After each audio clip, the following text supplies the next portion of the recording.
प्रिय विद्यार्थियों, हम लोगों ने पिछली वाली क्लास में पढ़ा था मौर्य वंश। मौर्य वंश की अगर हम बात करें तो मौर्य वंश में सबसे पहले शासक आता है चंद्रगुप्त मौर्य। चंद्रगुप्त मौर्य की अगर मैं बात करूं तो चंद्रगुप्त मौर्य की हमने पिछली वाली क्लास में ये पढ़ा था कि मौर्य वंश की पढ़ने वाले थे चंद्रगुप्त मौर्य। चंद्रगुप्त मौर्य थे चाणक्य के शिष्य थे। एक समृद्ध भारत की साम्राज्य की स्थापना करी। इस समय तक प्रमुख विश्वविद्यालय के रूप में था। इस विश्वविद्यालय के अंतर्गत जो रहते थे उन्होंने अर्थशास्त्र पुस्तक लिखी और उन्होंने ही इन्हें एक सक्सेसफुल शासक के रूप में बनाया और पूरे समृद्ध भारत का इन्होंने वाला। और हमने पिछली वाली क्लास में देखा था कि चंद्रगुप्त ने अपने मौर्य साम्राज्य का जो विस्तार किया था, ये पूरा का पूरा मगध से यहाँ और ये दक्षिण भारत तक ये पूरा का पूरा विस्तार, ये यहाँ मगध से शुरू हुआ, इधर उत्तर भारत में, उधर दक्षिण तक इन्होंने अपने साम्राज्य का विस्तार किया।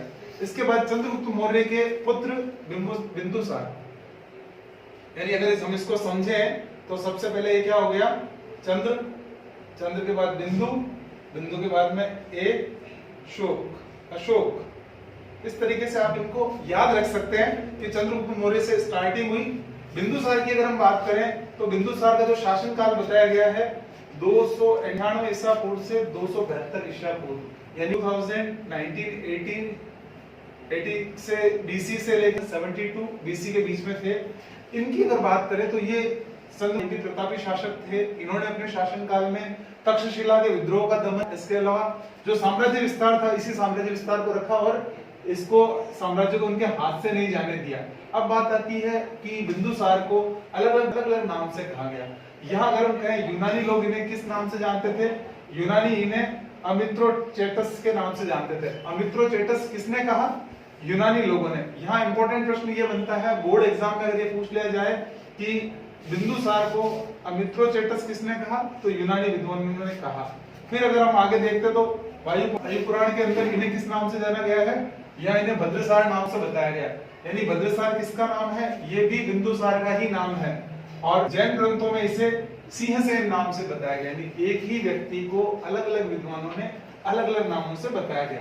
बिंदुसार को यूनानी अमित्रोचेटस कह रहे हैं, वायु पुराण में भद्रसार कहा गया है और जैन साहित्य में इन्हें सिंहसेन कहा गया। अब इनकी जो महत्वपूर्ण चीज आती है कि ये एक प्रतापी शासक थे, तो इसका प्रमाण है कि इन्होंने तक्षशिला में जो विद्रोह हुआ इसका दमन किया। इसी के साथ ही इनके राज दरबार में यूनानी शासक एंटियोकस प्रथम ने, यानी प्रतापी शासक थे, जब भी यूनान के शासक एंटियोकस प्रथम ने डायमेकस को राजदूत नियुक्त किया। यानी आज जैसे हमारे यहाँ से हम राजदूत विदेशों में नियुक्त करते हैं, विदेशों से यहाँ आते हैं, ऐसा वैसा चंद्रगुप्त मौर्य के समय भी, यानी मौर्य शासन में भी था। यूनानी शासक एंटियोकस प्रथम ने डायमेकस को राजदूत नियुक्त किया। दूसरा जो प्रमाण मिलता है, इतिहासकार पिल्ली ने क्या कहा, इनके अनुसार मिस्र के नरेश फिलाडेल्फस, यानी मिस्र जो प्रांत है, मिस्र देश के राजा फिलाडेल्फस, जिसे मेला द्वितीय भी कहा जाता है, अपना राजदूत नियुक्त किया। उनके राजदूत का क्या नाम, डियानिसियस। इसको भी इन्होंने क्या किया, बिंदुसार के राज दरबार में नियुक्त किया गया राजदूत के रूप में। फिर इसके बाद में बात आती है कि बिंदुसार अपना शासन चला रहे थे। बिंदुसार जब बहुत बुजुर्ग हो गए, बुढ़े हो गए, तो सम्राट अशोक जो कि इनके पुत्र थे, इन्होंने क्या किया, मगध का शासन अपने हाथ में लिया। जब इन्होंने मगध का शासन अपने हाथ में लिया, बिंदुसार को ये चीज पसंद नहीं आई। यानी इनके विरुद्ध देखा जाए तो बिंदुसार, ये चीज कौन प्रमाणित करता है, जैन अनुश्रुति। जैन अनुश्रुति में ये लिखा गया है कि बिंदुसार की इच्छा के विरुद्ध मन पर अधिकार किसने किया, अशोक ने किया। सम्राट अशोक की अगर हम बात करें, अशोक का जीवन बहुत प्रतापी जीवन रहा है, भारत के महान सम्राटों में गिना जाता है। इसके लिए दक्षिण भारत में प्राप्त मास्की और गुजर्रा अभिलेख मिले हैं। इतिहास जानने के शिलालेख, गुहालेख होते हैं। अभिलेख मतलब एक स्तंभ पे लिखे हुए लेख। कुल लेखों में इसके नाम, अशोक नाम की जानकारी मिलती है। यानी वहां सम्राट अशोक का नाम अशोक मिला है। अब इनको किन किन उपाधियों से नवाजा गया, ये इन अभिलेखों में मिलता है।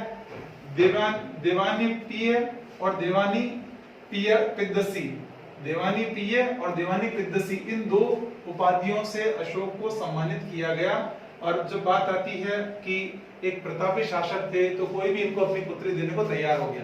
तो कोई भी पुत्री, यानी यहाँ विदिशा जो राजघराना था, उनकी राजकुमारी जिसका नाम कारुबाकी मिलता है इतिहास में, इससे इनका विवाह हुआ। विवाह होने के बाद इनके एक पुत्र महेंद्र और एक संघमित्रा पुत्री प्राप्त हुए।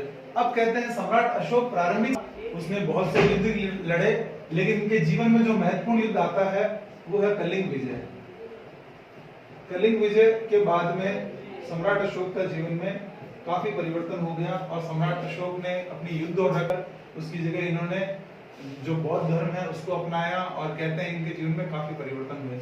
हमने आज सम्राट अशोक के बारे में बेसिक चीजें पढ़ी। कल वाली क्लास में हम ये देखेंगे सम्राट अशोक ने भारत में अपना साम्राज्य कैसे विस्तार किया और किस किस तरीके से उन्होंने कौन कौन सी विजय करी और उसके बाद इन्होंने नीति में किस तरह से परिवर्तन किया।